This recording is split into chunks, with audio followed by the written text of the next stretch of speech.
বিয়ের 1 মাস পরেই রাহাত জানতে পারে ওর স্ত্রীর মাঝে আলাদা কোনো সমস্যা আছে, আর 5টা সাধারণ মানুষ থেকে একবারে ভিন্ন কেউ।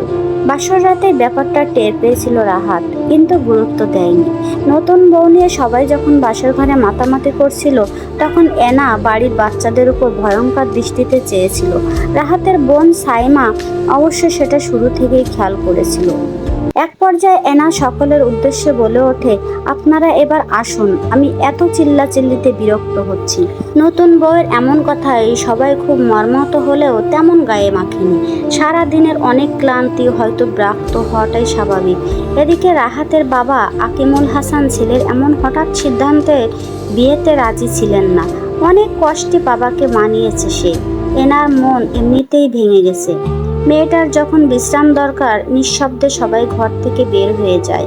কিছুক্ষণ পর রাহাত বাসর ঘরে ঢুকে দেখে এনা ঘুমিয়ে পড়েছে। একটা মেয়ের বাসর ঘর নিয়ে সারা জীবন জল্পনা কল্পনা করে থাকে, সেখানে এনা কিনা মেয়েটা ঘুমিয়ে গেছে।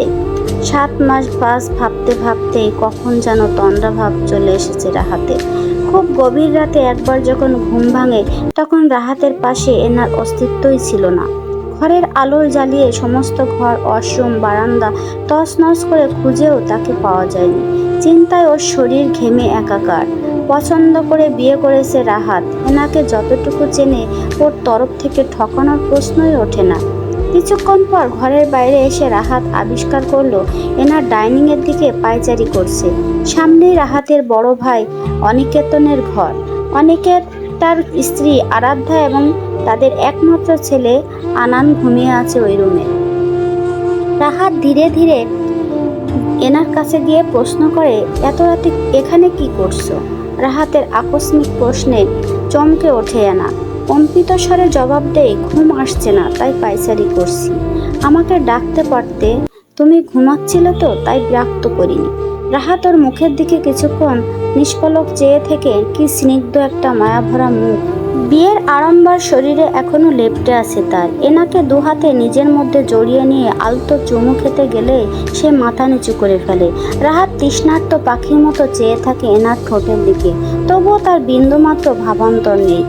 একসময় ওকে ছেড়ে দিয়ে চোয়ালে আলতো হাত বুলিয়ে রাহাত বলল, চলো দুজনে বারান্দায় চাঁদ দেখি তবে। ওহো, তবে এখন তো ঘুম পাচ্ছে, আপনি চাঁদ দেখুন, আমি বরং ঘুমাই। একসাথে ঘুমলেই তো দোষ কোথায়? এনা মৃদু হাসে, কিন্তু জবাব দেই না। রাহাত তখনও শক্ত করে ওর হাত দুটো ধরে আছে। সে রাতে চাঁদ দেখা হয় না, ভালোবাসাও হয় না। সন্ধ্যা মালতীরা চুপ করে কেবল ঝরে পড়ে ভোর রাতে। সেদিন থেকে সতর্ক হওয়া উচিত ছিল, কিন্তু এ বাসার কেউই এনার ব্যাপারে ততটা মাথা ব্যথা করেনি। সবার আচার আচরণ এক হয় না, তারা ধরেই নিয়েছে এনা হয়তো একটু ভিন্ন স্বভাবের মেয়ে। শুধু রাহাত বিষয়টা স্বাভাবিকভাবে নিতেই পারছে না। আজ সারাদিন অফিসের কাজে মনোযোগ দিতে পারেনি রাহাত। সারাক্ষণ জানালার চেয়ার পেতে বসে একটানা সিগারেট টেনেছে শুধু।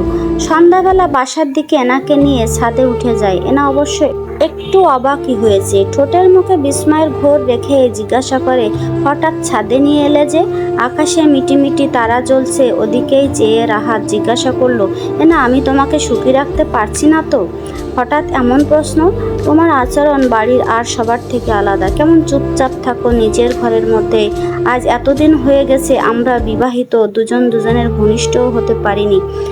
দেখো রাহাত, আমি এখানে নতুন, তাই সবার সাথে অ্যাডজাস্টমেন্ট করতে আমার তো একটু সময় চাই, তাই না বলো? এখন তুমিও যদি এভাবে আমাকে নিয়ে দোটানায় পড়ে থাকো, তাহলে আমি কাকে ভরসা করব? এনার কথাগুলো ভারী খারাপ লাগলো রাহাতের। সত্যিই তো, এনা এখানে কাউকে চেনে না। সবার সাথে মানিয়ে চলারও একটা ব্যাপার থাকে। একটা চাপা অনক্ত বোধে এনার হাত দুটো ধরে বলে উঠল, সরি এনা, আমারই ভুল হয়েছে তোমাকে এভাবে ভুল বোঝা। আমি আর জীবনেও তোমাকে এমনভাবে ভুল বুঝবো না। এনার কপালে আলতো চুমু খেয়ে নিচে নেমে আসে রাহাত। এতদিন অযথা মেয়েটাকে এভাবে আমি ভুল বুঝেছি। প্রতিটা মানুষের জীবনে আলাদা স্পেস প্রয়োজন। এনা তো সেই প্রয়োজনের ঊর্ধ্বে নয়। রাত প্রায় 10:30। রাহাতের বাবা আকিমুল হাসান খাবার খেয়ে ছাদে আসে রিল্যাক্স হবার জন্য। ডায়াবেটিসের সমস্যার জন্য প্রায়ই ছাদে আসতে হয়, কিন্তু মাঝখানে একটা ভয়ঙ্কর দুর্ঘটনার জন্য কোথাও বের হতেই ভয় পায়। সেই তিক্ত অভিজ্ঞতা এখন অবধি বাসার কারোর সাথে শেয়ার করে উঠতে পারেনি তিনি।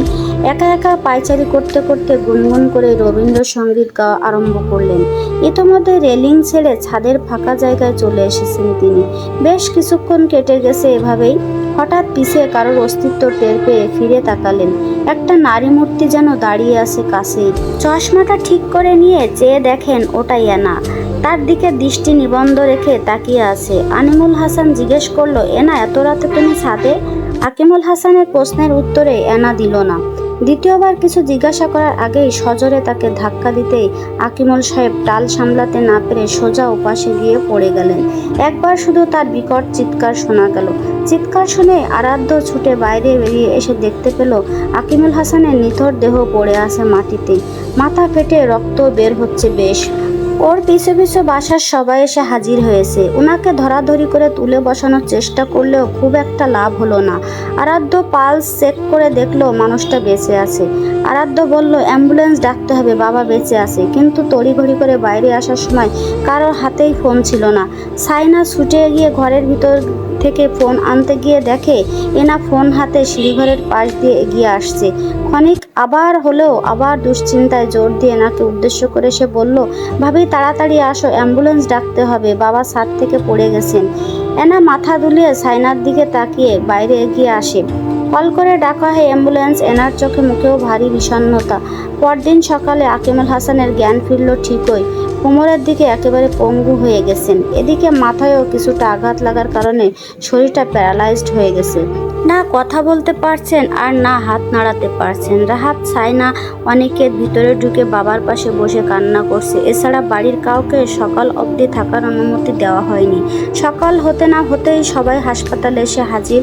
আরাধ্যার পিছু পিছু যখন আনানের হাত ধরে এনা ভিতরে ঢুকলো, ওকে দেখা মাত্রই আকিমুল হাসান কেমন জানি প্রতিক্রিয়া শুরু করলেন। চোখে মুখে আতঙ্ক দেখলেই বোঝা যাচ্ছে। হঠাৎ অস্থির ছটফটানি শুরু হয়েছে কোনো কারণে। এনার দিকে নিষ্পলক চেয়ে আছেন তিনি। সাইনা বাবার চোখের দিকে চেয়ে তার দৃষ্টি বরাবর এনার দিকে ফিরে এসে তাকালো। এনাকে দেখে বাবার এমন প্রতিক্রিয়া করার কারণ কি? ভালো লাগলে সাথে থাকবেন। পরের পর্ব নিয়ে আবারও হাজির হয়ে যাব। ধন্যবাদ সবাইকে। আল্লাহ হাফেজ।